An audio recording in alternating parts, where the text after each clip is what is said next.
Hi everyone, welcome to crazy TV. తెలుగులో చక్కటి కథల కోసం మా ఛానల్ని లైక్, కామెంట్ చేసి సబ్స్క్రైబ్ చేసుకోండి. బెల్ ఐకాన్ కొట్టడం మాత్రం మర్చిపోకండి. వెంకటగిరి అనే గ్రామంలో కాంతం మరియు సోమయ్య అనే దంపతులు ఉండేవాళ్లు. వారికి నరేష్ అనే ఒక కొడుకు మరియు నీలిమ అనే కూతురు ఉండేది. కాంతమ్మ అదే ఊరిలో వడ్డీ వ్యాపారం చేస్తూ తన కొడుకు కూతురిని మంచి ఉన్నత చదువులు చదివించింది. కాంతానికి బాగా డబ్బు పిచ్చి. తనకి ఎంతసేపు శ్రీమంతురాలు అవ్వాలని కల. కాని వారికున్న సంపాదనతో అది కుదరదని తెలిసి కనీసం తన పిల్లలకైనా శ్రీమంతుల ఇంటి సంబంధాలిచ్చి చేయాలని తను లక్ష్యంగా పెట్టుకుంది. ఇంట్లో పెద్దవాడైన నరేష్ పట్నంలో ఒక సాఫ్ట్వేర్ కంపెనీలో జాబ్ చేస్తూ ఉండేవాడు. నీలిమ కూడా తన చదువు పూర్తి చేసుకున్నాక నరేష్ పనిచేసే కంపెనీలోనే తను కూడా పనిచేసేది. అలా వాళ్ళిద్దరూ ప్రతి నెల తమకు వచ్చిన జీతాన్ని తల్లి కాంతం చేతికి తీసుకొచ్చి ఇచ్చేవారు. కాంతం ప్రతి నెల దాంట్లో నుంచి కొంత డబ్బులు వాళ్లకు నెల ఖర్చులకు ఇచ్చేది. మిగతా డబ్బుని వడ్డీ వ్యాపారానికి వాడుకునేది. ఇక కాంతం భర్త విషయానికి వస్తే సోమయ్య ఆ ఊరిలో తమకున్న పొలం పనులు చూసుకుంటూ తను కూడా పొలంపై వచ్చే సంపాదనంతా తన భార్య కాంతం చేతికిచ్చి తన అవసరాలకు మాత్రం కొంత డబ్బుని అడిగి తీసుకునేవాడు. అలా కాంతం వాళ్ళింట్లో వాళ్ళందరినీ డబ్బు విషయంలో క్రమశిక్షణగా ఉంచుతుంది. తన వడ్డీ వ్యాపారంలో వచ్చే సంపాదనని ఇంకా ఇంట్లో వాళ్లు అందరూ ఇచ్చే సంపాదనని ఇంటి అవసరాలకు అయినంత వాడుతూ మిగతా డబ్బుని పొదుపు చేస్తూ ఉంటుంది. ఎప్పటికైనా శ్రీమంతురాలు అవుతానని కలలు కంటూ ఉంటుంది. అలా వారి జీవితం సాగుతూ ఉంటుంది. ఇదిలా ఉండగా ఒకరోజు పెళ్లిళ్ల పేరయ్య పంతులు కాంతం వాళ్ల ఇంటికి వస్తాడు. అప్పుడు కాంతం ఆ పంతులతో ఇలా అంటుంది. నమస్కారం పంతులు గారు, ఎలా ఉన్నారు? మళ్ళీ ఇన్నాళ్లకు మా ఇల్లు గుర్తొచ్చిందా మీకు? అదేమీ లేదమ్మా, పెళ్లిళ్ళ సీజన్ మొదలైంది కదా అమ్మా, కాస్త బిజీ అయిపోయాను, అందుకే రావడం కుదరలేదు. అంతేలేండి, మా గురించెందుకు పట్టించుకుంటారు మీరు? అదేంటమ్మా అలా అంటావు? ఇప్పుడు ఏం జరిగిందని? మరేంటి పంతులు గారు, నా కొడుక్కి కూతురికి మంచి శ్రీమంతుల ఇంటి సంబంధం చూడమని చెప్పి ఎంతకాలమయ్యింది? ఊళ్ళో వాళ్ల పెళ్లిళ్లన్నీ దగ్గరుండి చేయిస్తారు గాని మమ్మల్ని పట్టించుకోవడానికి తీరిక లేదు మీకు. మీరిలా అంటారనే కదమ్మా ఇప్పుడు ఒక బ్రహ్మాండమైన సంబంధం తీసుకుని వచ్చాను. అవునా పంతులు గారు? అయ్యయ్యో, ఏంటండి అలా నిలబడే ఉండిపోయారు? రండి కూర్చోండి. మీకు తాగడానికి ఏం తీసుకొని రమ్మంటారు? టీ, కాఫీ, మజ్జిగ ఏమైనా? ఇప్పుడు ఆ మర్యాదలకేం కాని ముందు మీరు కూర్చోండి, చెబుతాను. ఒక్క నిమిషం పంతులు గారు, మా వారిని కూడా పిలుస్తాను. ఏమండోయ్, ఎక్కడున్నారు? త్వరగా రండి, పంతులు గారు వచ్చారు అని కాంతం గట్టిగా కేక పెడుతుంది. వెంటనే సోమయ్య అక్కడికొస్తాడు. పంతులు గారికి నమస్కారం చేసి సోఫాలో కూర్చొని కాంతంతో ఇలా అంటాడు. ఏంటి కాంతం, ఇంత ఉన్నఫలంగా పిలిచావు? పంతులు గారు ఎందుకు వచ్చారు మన ఇంటికి? ఇంట్లో ఏదైనా పూజ చేయిస్తున్నావా?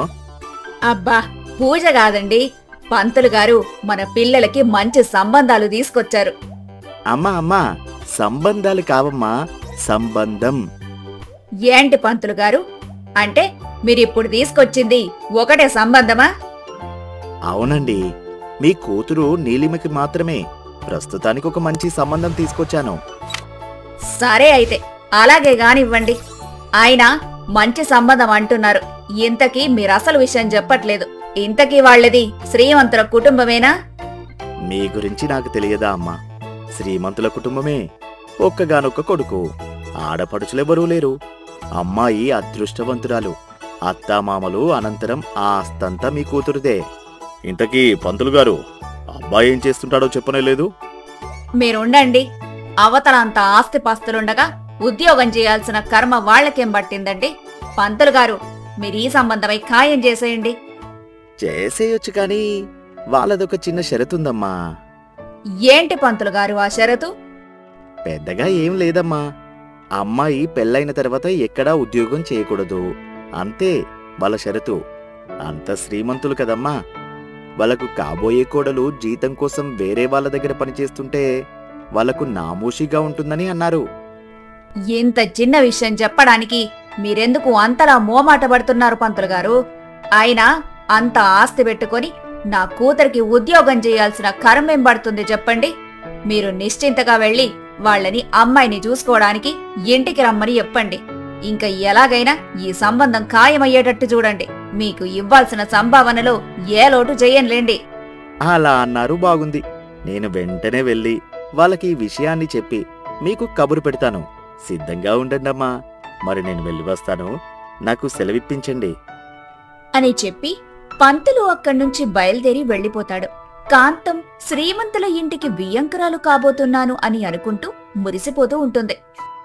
అప్పుడు సోమయ్య కాంతంతో ఇలా అంటాడు. అది కాదే కాంతం, మన అమ్మాయి గురించి నీకు తెలుసు కదా. తను ముందే చెప్పింది, పెళ్ళైన తర్వాత కూడా నీలిమ ఉద్యోగాన్ని కొనసాగించాలని అంటుంది. పైగా ఇంకొన్ని రోజుల్లో తనకు ఆఫీసులో ప్రమోషన్ కూడా రాబోతోంది. అలాంటప్పుడు నువ్వు ఆ పంతులకి వాళ్ళ షరతులకు ఒప్పుకుంటున్నాము అని ఎలా చెప్పి పంపించావు? రేపటినాడు మగపెళ్లి వాళ్ళకి ఈ విషయం తెలిస్తే వాళ్ళు సంబంధానికి ఒప్పుకుంటారా? అది పక్కన పెట్టు, ముందు మన కూతురు ఒప్పుకుంటుందా ఈ సంబంధానికి? అబ్బబ్బా, ఏంటండి మీ నస? కాసేపు కూడా నన్ను సంతోషంగా ఉండనివ్వరా? ఇలా శ్రీమంతుల కలలు చూస్తున్నానో లేదో అలా చెయ్యి పట్టుకుని వెనక్కి లాగేస్తారు మీరు. అయినా అది చిన్నపిల్ల, దానికేం తెలుసండి? మీ అందరి మంచి చెడులు ఇన్నాళ్ల నుంచి నేనే గదా చూస్తున్నాను. ఎవరికి ఏ సమయానికి ఏది చేస్తే మంచిదో అది నాకు తెలియదా? అది పిచ్చిది, అలాగే అంటుంది. రేపు పెళ్లైన తర్వాత అదే మారుతుంది.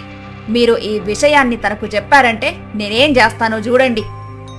అది కాదే, తను పెళ్ళయ్యాక ఉద్యోగం విషయంలో తన నిర్ణయం మార్చుకోకపోతే? తను తప్పకుండా మారుతుందండి. అయినా ప్రతి అమ్మాయికి పెళ్లైన తర్వాత అత్తవారింట్లో అలాంటి మార్పులు సహజమే. తను మారుతుందని నీకెలా తెలుసు? మిమ్మల్ని కట్టుకున్నాక నేను మారలేదా? ఇది అంతే అని చెప్పి కాంతం అక్కడి నుంచి కోపంగా లేచి తన గదిలోకి వెళ్ళిపోతుంది. అలా సాయంత్రమవుతుంది. ఆఫీస్ నుంచి నరేష్, నీలిమ ఇద్దరు ఇంటికొస్తారు. వాళ్లు రాగానే కాంతం స్వీట్ బాక్స్ తీసుకుని వచ్చి వాళ్ళిద్దరి నోరు తీపి చేస్తూ ఇలా అంటుంది. ఒరే పిల్లలు, ముందు ఈ స్వీట్ తినండిరా. మీ ఇద్దరికి ఒక మంచి శుభవార్త చెప్పాలి. ఏంటమ్మా విశేషం? నాన్న నెల తప్పాడా? ఒరేయ్, ఏంట్రా అన్నావు? అదే నాన్న, ఈ నెల కూడా నీ సంపాదన అమ్మకు నెల తప్పకుండా ఇచ్చావా అని అడుగుతున్నానంతే. అంతేలేరా, పెళ్ళాం మాట వినే భర్త అంటే పిల్లలకు కూడా చులకనైపోతాం. అబ్బా, ఆపుతారా మీ గోలా? ముందు నువ్వు చెప్పమ్మా, ఏంటా విశేషం? ఏమీ లేదమ్మా, ఈరోజు ఉదయాన్నే పంతులు గారొచ్చారు. నీకు ఒక గొప్ప శ్రీమంతుల ఇంటి సంబంధం తీసుకొనొచ్చారు. అంతా నీ అదృష్టం తల్లి. ఈ సంబంధం కుదిరితే ఇక నువ్వు ఎక్కడ పని చేసే అవసరమే ఉండదు. దర్జాగా కాలు మీద కాలేసుకొని కూర్చోవచ్చు. అదేంటమ్మా, నేను నీకు ముందే చెప్పాను కదా, పెళ్లి తర్వాత కూడా నన్ను నా ఉద్యోగం చేసుకొనిచ్చే సంబంధం మాత్రమే చేసుకుంటానని. మళ్ళీ ఏంటిప్పుడు నువ్విలా అంటున్నావు? అబ్బే, ఏదో ఊరికే మాట వరుసకలా అన్నానంతే. వాళ్ళు నీ షరతుకు ఒప్పుకున్నాకే వాళ్ళని మన ఇంటికి పెళ్లి చూపులకు రమ్మని చెప్పాను. ఏంటి నువ్వు చెప్పేది నిజమా అమ్మా? వాళ్ళు నా షరతుకు ఒప్పుకున్నారా? అవును తల్లి, నీకిప్పుడు సంతోషమే గదా అని కాంతం నీలిమతో అనగాని నీలిమ సిగ్గుపడుతూ ఉంటుంది. అప్పుడు పక్క నుంచి నరేష్ తనని ఆట పట్టిస్తూ ఇలా అంటాడు. మా చెల్లాయి పెళ్లి కూతురాయనే, మా చెల్లాయి పెళ్లి కూతురాయనే. చిపో అన్నయ్యా. అబ్బో, ఇదంతా సిగ్గే అని అనగానే నీలిమ సిగ్గుపడుతూ లోపలికి పరిగెడుతుంది. అది చూసి అందరూ నవ్వుకుంటారు. అలా రాత్రి గడిచిపోతుంది. మరుసటి రోజు కాంతం తన కూతురు నీలిమను పెళ్లి చూపులకు సిద్ధం చేస్తూ ఉంటుంది. ఇంతలో వాళ్ల ఇంటి బయట ఒక పెద్ద కారొచ్చి ఆగుతుంది. అది చూసి సోమయ్య గబగబా కాంతం దగ్గరకొచ్చి ఇలా అంటాడు. ఏంటే కాంతం, ఇంకా అవ్వలేదా నీ ముస్తాబు? అవతల పెళ్లి వాళ్ళు వచ్చేశారు. అబ్బబ్బా, నన్ను కంగారు పెట్టకండి. అయినా నేను ముస్తాబు చేసుకోవట్లేదు, నా కూతురికి చేస్తున్నాను. ఏదో ఒకటి తొందరగా పద అని చెప్పి సోమయ్య అక్కడ్నుంచి బయటికొచ్చి పెళ్లి చూపులకి వచ్చిన వాళ్లని బయట హాల్లో సోఫాలో కూర్చోపెట్టి వాళ్లతో మాట్లాడుతూ ఉంటాడు. ఇంతలో పంతులు అమ్మాయిని తీసుకుని రమ్మని చెప్పగానే కాంతం నీలిమను తీసుకుని అక్కడికొస్తుంది. అబ్బాయితో సహా వాళ్ల తల్లిదండ్రులకి కూడా నీలిమ చాలా బాగా నచ్చుతుంది. నీలిమకు కూడా అబ్బాయి బాగా నచ్చుతాడు. అప్పుడు పంతులు ఇలా అంటాడు. అబ్బాయి అమ్మాయి ఇద్దరు ఒకరికొకరు నచ్చారు. ఇక మనం మిగతా విషయాలు మాట్లాడుకుంటే సరిపోతుంది అని చెప్పగానే నీలిమ ఇలా అంటుంది.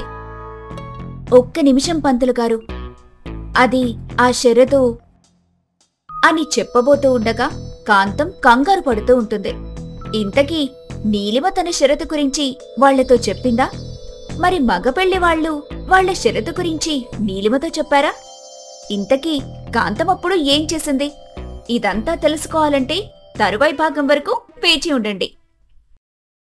అయ్యో, సబ్స్క్రైబ్ చేసుకోకుండానే వెళ్ళిపోతున్నారా? కొంచెం ఆగి సబ్స్క్రైబ్ చేసుకోండి ప్లీజ్.